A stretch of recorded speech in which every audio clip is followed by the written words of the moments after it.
Colomb. Plus de mirages, plus d'ombre, plus de mystère. Le chemin de l'Ophir fabuleux est ouvert. Dans l'espace sans borne où son rêve se perd. Sublime et glorieux, Colomb a crié « Terre, terre, terre, ô genèse, ô triomphe, ô conquête !» Le voyant ravit le secret du destin. La barre et la boussole ont franchi la tempête. L'aube du continent rêvé brille au lointain.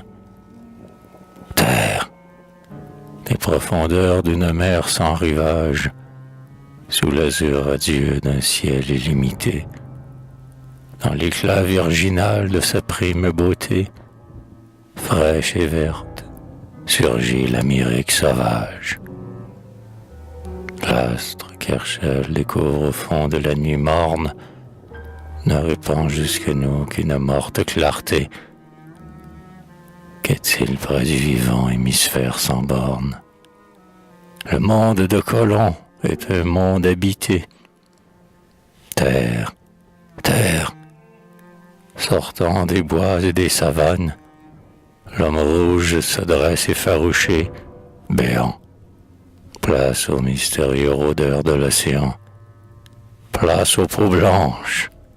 Place aux blondes caravanes. Les cris du découvreur a remué les mondes. Place aux héros de la civilisation. Place à tous les semeurs des vérités fécondes. Place aux conquistadors de la religion. En avant, que la croix s'avance la première. La croix est un levier plus puissant que l'argent, que l'Occident païen, des ombres émergents, réfléchissent l'éclat de la pure lumière. Place au rapide essor des gigantesques villes. Debout, New York. Debout, Saint-Paul.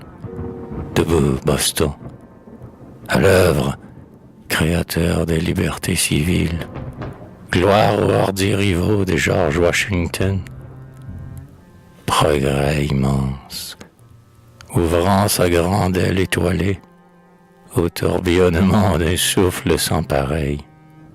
L'aigle de l'Amérique, aveuglé de soleil, monte et monte, ivre et fier de sa large envolée. Terre, terre, au-dessus des bruits du centenaire, de l'Est à l'Occident, au fond du ciel serein, 100 fois répercuté comme un lointain tonnerre, vibre encore le cri de l'immortel marin. Ô colosse, voici la fête grandiose, voici les jubilés de ta gloire d'airain. Peuple du globe, il faut que l'homme souverain aujourd'hui rentre enfin dans son apothéose. À lui les diamants des fleuves de l'aurore, la guirlande des champs lointains qu'il aborda, la couronne des verts îlots qu'il fit éclore, à lui l'humble laurier du jeune Canada.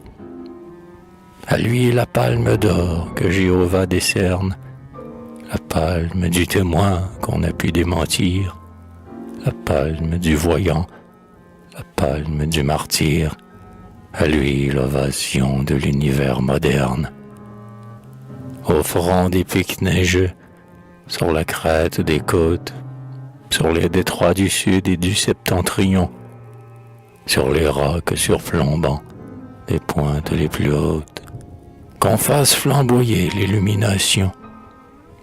Sur tous les océans qu'ont sillonné ses voiles, sur les havres profonds où sa flotte a mouillé, sur le cap le plus haut que sa barque a doublé, que la fusée éclate en 1000 et 1000 étoiles, que Chicago, sonnant carillons et fanfares, sur ses frontons altissent tous les drapeaux, que New York, aux éclairs fulgurants de ses phares, unissent les éclairs de 100 000 flambeaux, que l'escadre, accourant sous la brise nouvelle, banderole au mât, toute voile d'or, défile, triomphale, et par tous ses sabords, flambe et tonne en l'honneur de l'humble caravelle.